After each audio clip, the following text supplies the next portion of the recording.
नमस्कार, ये आकाशवाणी शिमला है। अब आप प्रभा शर्मा से प्रादेशिक समाचार सुनिए।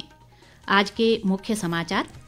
राष्ट्रपति द्रौपदी मुर्मू ने बुनियादी ढांचे की निर्माण परियोजनाओं को पर्यावरण के अनुकूल और ऊर्जा की दृष्टि से किफायती बनाने पर दिया बल। सूचना व प्रसारण मंत्री अनुराग ठाकुर ने कहा, मोदी सरकार हमेशा युवाओं के सशक्तिकरण से राष्ट्र निर्माण के लिए रही समर्पित। भाजपा ने प्रदेश की कांग्रेस सरकार पर निर्धारित सीमा से अधिक ऋण लेने का लगाया आरोप। और प्रदेश कांग्रेस ने लोकसभा की 4 व विधानसभा की सभी 6 सीटों पर जीत का किया दावा। अब समाचार विस्तार से। राष्ट्रपति द्रौपदी मुर्मू ने बुनियादी ढांचे की निर्माण परियोजनाओं को पर्यावरण के अनुकूल और ऊर्जा की दृष्टि से किफायती बनाने पर जोर दिया है। आज दिल्ली स्थित राष्ट्रपति भवन में केंद्रीय लोक निर्माण विभाग के सहायक कार्यकारी इंजीनियरों के समूह को संबोधित करते हुए राष्ट्रपति ने कहा कि इमारतें, सड़कें और अन्य आधारभूत ढांचे को टिकाऊ, ऊर्जा की दृष्टि से कम खर्चीला व पर्यावरण अनुकूल बनाया जाना चाहिए। उन्होंने कहा कि इंजीनियरों को अपने दृष्टिकोण में नवाचारी होना चाहिए ताकि वे उभरती चुनौतियों का प्रभावशाली ढंग से सामना कर सकें। राष्ट्रपति ने युवा इंजीनियरों को सलाह दी कि वे अलग थलग न रहें बल्कि सहयोगात्मक, दूरदर्शी और टेक्नोलॉजी आधारित दृष्टिकोण अपनाएं। उन्होंने कहा कि आर्टिफिशियल इंटेलिजेंस, मशीन लर्निंग और रोबोट जैसी नई व उभरती तकनीकें सोचने विचारने के पारंपरिक तरीके में बाधा पहुंचा रही हैं। सूचना व प्रसारण मंत्री और हमीरपुर संसदीय क्षेत्र से लोकसभा चुनाव के लिए भाजपा प्रत्याशी अनुराग सिंह ठाकुर ने कहा है कि मोदी सरकार हमेशा युवाओं के सशक्तिकरण से राष्ट्र निर्माण के लिए समर्पित रही है। नई दिल्ली से जारी एक बयान में उन्होंने कहा कि आज का युवा भारत की वो पीढ़ी है जो प्रधानमंत्री के विकसित भारत के संकल्प को सिद्धि तक ले जाएगा। अनुराग ठाकुर ने कहा कि प्रधानमंत्री नरेंद्र मोदी की प्रेरणा से बिना किसी सरकारी सहायता के उन्होंने अपने संसदीय क्षेत्र हमीरपुर में युवाओं पर केंद्रित कई कार्यक्रम चलाए हैं जिनका उन्हें लाभ मिल रहा है। उन्होंने कहा कि सांसद खेल महाकुंभ, सांसद भारत दर्शन और एक से श्रेष्ठ कार्यक्रम ने संसदीय क्षेत्र के युवाओं के हौसलों को नई उड़ान दी है। अनुराग ठाकुर ने कहा कि सांसद खेल महाकुंभ का आयोजन क्षेत्र की प्रतिभाओं को निखारने के साथ ही उन्हें राष्ट्रीय व अंतर्राष्ट्रीय स्तर पर एक मंच प्रदान कर रहा है। उन्होंने कहा कि हमीरपुर और हिमाचल से नशे को जड़ से समाप्त करने के लिए उन्होंने नशा मुक्त और सुरक्षा युक्त अभियान की शुरुआत की है, जिसमें युवाओं को अभियान का ब्रांड एम्बेसडर बनाकर उन्हें हेलमेट भी दिए गए हैं। अनुराग ठाकुर ने कहा कि सांसद भारत दर्शन योजना के तहत हमीरपुर संसदीय क्षेत्र के मेधावी विद्यार्थियों को भारत भ्रमण करवाया जा रहा है ताकि वे देश में चल रही नई तकनीकों को जानकर अपना करियर बना सकें। केंद्रीय मंत्री ने कहा कि प्रधानमंत्री नरेंद्र मोदी ने हिमाचल को सदा अपना दूसरा घर माना है और छोटे से पहाड़ी राज्य को उन्होंने भरपूर मदद दी है। नेता प्रतिपक्ष जयराम ठाकुर ने कहा है कि राज्य के संसाधन बढ़ाने की बातें करने वाली प्रदेश की कांग्रेस सरकार हर महीने कर्ज लेकर गुजारा कर रही है। एक बयान में उन्होंने कहा कि इस बार भी सरकार ने निर्धारित लिमिट से अधिक कर्ज लिया है, जिसका उसे जवाब देना चाहिए। जयराम ठाकुर ने कहा कि करीब 16 महीने के कार्यकाल में कांग्रेस सरकार ने हर महीने 1000 करोड़ से ज्यादा का कर्ज लिया है और मात्र मार्च महीने में ही सरकार को 3 बार ऋण लेना पड़ा। उन्होंने कहा कि निर्धारित ऋण सीमा खत्म होने के बावजूद भी सरकार कर्ज ले रही है। उन्होंने दावा किया कि केंद्र के साथ साथ प्रदेश में भी जल्द ही भाजपा की सरकार बनेगी। उन्होंने कहा कि कांग्रेस सरकार से उसके अपने मंत्री व विधायक ही परेशान हैं, जिसका दोष वे भाजपा को दे रहे हैं। जयराम ठाकुर ने कहा कि कांग्रेस सरकार की झूठी गारंटियों से परेशान होकर इनके विधायकों ने भाजपा का दामन थामा है और प्रधानमंत्री नरेंद्र मोदी पर भरोसा जताया है। प्रदेश भाजपा अध्यक्ष राजीव बिंदल ने प्रदेश में मौजूदा राजनीतिक उथल पुथल के लिए प्रदेश की कांग्रेस सरकार को जिम्मेदार ठहराया है। एक बयान में उन्होंने कहा कि राज्य सरकार पूरी तरह फेल है और इनके 15 महीने के कार्यकाल में हिमाचल प्रदेश में विकास कार्य पूरी तरह ठप्प हो गए हैं। इस बीच प्रदेश भाजपा महामंत्री व राज्यसभा सांसद बिहारी लाल शर्मा ने कहा है कि प्रदेश में अस्थिर सरकार चल रही है और इस सरकार में किसी भी तरह की विश्वसनीयता नहीं है।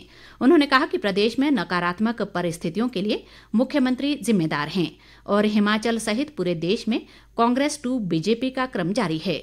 उन्होंने आरोप लगाया कि हिमाचल में कांग्रेस पार्टी बदला बदली की भावना से कार्य कर रही है। प्रादेशिक समाचार आकाशवाणी शिमला से प्रसारित किए जा रहे हैं। प्रदेश कांग्रेस अध्यक्ष प्रतिभा सिंह ने मंडी संसदीय क्षेत्र से चुनाव लड़ने के लिए पार्टी हाईकमान के फैसले को सर्वोपरि बताया है। आज शिमला में पत्रकारों से बातचीत में उन्होंने कहा कि चुनाव लड़ने को लेकर वे अपना पक्ष हाईकमान के समक्ष रख चुकी हैं और जो भी निर्णय पार्टी हाईकमान द्वारा लिया जाएगा वो स्वीकार्य होगा। प्रतिभा सिंह ने कहा कि कांग्रेस पार्टी लोकसभा चुनाव सहित विधानसभा उपचुनाव में मजबूत प्रत्याशी उतारेगी और जीत हासिल करेगी। उन्होंने कहा कि कोऑर्डिनेशन कमेटी की बैठक में लोकसभा चुनाव के साथ उपचुनाव में टिकट आवंटन को लेकर चर्चा हुई है।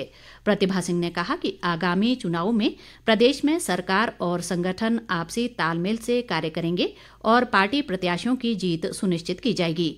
उन्होंने कहा कि 6 अप्रैल को दिल्ली में हाईकमान के साथ बैठक होगी जिसमें आगे की रणनीति तय की जाएगी और 1 सप्ताह में टिकटों की घोषणा कर दी जाएगी। प्रदेश में 6 विधानसभा क्षेत्रों में उपचुनाव और 4 संसदीय क्षेत्रों में लोकसभा चुनाव के लिए दोनों प्रमुख दलों भाजपा व कांग्रेस ने अपने अपने कार्यकर्ताओं के साथ रणनीति बनाकर जीत हासिल करने के लिए मुहिम शुरू कर दी है। इसी के तहत शिमला संसदीय क्षेत्र में कांग्रेस के चुनाव प्रभारी व शिक्षा मंत्री रोहित ठाकुर ने आज शिमला स्थित पार्टी मुख्यालय राजीव भवन में जिला अध्यक्षों व अग्रणी संगठनों के प्रमुखों के साथ एक बैठक की। बैठक की अध्यक्षता करते हुए रोहित ठाकुर ने सभी को लोकसभा चुनाव व विधानसभा उपचुनाव के लिए एकजुट होकर कार्य करने का आह्वान किया। उन्होंने जिला अध्यक्षों को सभी ब्लॉक अध्यक्षों के साथ तालमेल और बूथ व बीएलओ के साथ सीधा संपर्क बनाए रखने को कहा। रोहित ठाकुर ने प्रदेश सरकार की 1 साल की उपलब्धियों को लोगों तक पहुंचाने की बात भी कही। उन्होंने दावा किया कि कांग्रेस लोकसभा की 4 और विधानसभा की सभी 6 सीटों पर अपनी जीत का परचम लहराएगी। युवा कांग्रेस के प्रदेश प्रवक्ता निशांत शर्मा ने कहा है कि भाजपा सत्ता में बने रहने के लिए कई तरह के अलोकतांत्रिक हथकंडे अपना रही है जिससे देश में लोकतंत्र खतरे में पड़ गया है। एक बयान में उन्होंने आरोप लगाया कि हिमाचल जैसे शांत राज्य में धन बल के सहारे प्रदेश सरकार को भाजपा अस्थिर करने का प्रयास कर रही है, लेकिन राज्य की कांग्रेस सरकार अपने 5 वर्ष का कार्यकाल पूरा करेगी। निशांत शर्मा ने कहा कि बागियों की एंट्री से भाजपा के कई नेता और आम कार्यकर्ता भी आहत हैं और भाजपा एक ऐसी पार्टी है जिसका कोई भी सिद्धांत नहीं है। कालका शिमला 4 लेन निर्माण कार्य के चलते प्रभावित हो रही शिमला जिला की 3 पंचायतों शोघी, आनंदपुर और कोट के एक प्रतिनिधि मंडल ने आज शिमला के उपायुक्त अनुपम कश्यप से इसके निर्माण कार्य में अनियमितताएं बरतने संबंधी शिकायत की और 9 सूत्रीय मांग पत्र सौंपा। पंचायत प्रतिनिधियों का कहना है कि कैंथली घाट से ढली तक निर्माण कार्य तेज गति से चल रहा है और रात को भी कार्य जारी है, जिसमें निर्माण कंपनियों द्वारा अनियमितताएं बरती जा रही हैं। इन पंचायतों में लोगों की अधिकृत की गई जमीन के अलावा भी खेती योग्य भूमि खराब हो रही है। वहीं पेयजल स्रोत और रास्ते भी बुरी तरह क्षतिग्रस्त हो रहे हैं। मामले की जानकारी देते हुए प्रदेश किसान सभा के अध्यक्ष कुलदीप सिंह तंवर ने कहा कि 4 लेन निर्माण के अंतिम फेज में कैंथली घाट से ढली तक बनने वाली 27 किलोमीटर की सड़क निर्माण में अनियमितता के चलते स्थानीय किसान प्रभावित हो रहे हैं। उन्होंने कहा कि उपायुक्त ने 15 दिनों में इस मुद्दे पर विशेष रूप से कार्यवाही करने का आश्वासन दिया है। हिमाचल प्रदेश प्रशासनिक सेवा के अधिकारी के शर्मा को लगातार दूसरी बार प्रदेश बैडमिंटन एसोसिएशन का अध्यक्ष चुना गया है। प्रदेश बैडमिंटन एसोसिएशन के कल संपन्न हुए चुनाव में उन्हें सर्वसम्मति से अध्यक्ष चुना गया। इसके अलावा रमेश ठाकुर को लगातार दूसरी बार संगठन का महासचिव और संजय कालिया को कोषाध्यक्ष चुना गया। ये चुनाव 4 साल के लिए मान्य होंगे। इस मौके पर नवनिर्वाचित अध्यक्ष के शर्मा ने कहा कि वे राज्य में बैडमिंटन को और अधिक ऊंचाइयों तक ले जाने के लिए हर संभव प्रयास करेंगे। कुल्लू जिला में मनाली के समीप जगत सुख गांव के साथ लगती पहाड़ी में आज दोपहर अचानक हिमस्खलन होने के कारण वहां एक निर्माणाधीन विद्युत प्रोजेक्ट के निर्माण कार्य में लगी जेसीबी सहित चालक लापता हो गया है। पुलिस द्वारा रेस्क्यू ऑपरेशन शुरू कर दिया गया है।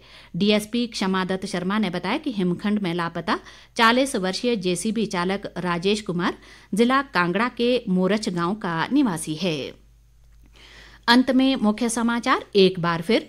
राष्ट्रपति द्रौपदी मुर्मू ने बुनियादी ढांचे की निर्माण परियोजनाओं को पर्यावरण के अनुकूल और ऊर्जा की दृष्टि से किफायती बनाने पर दिया बल।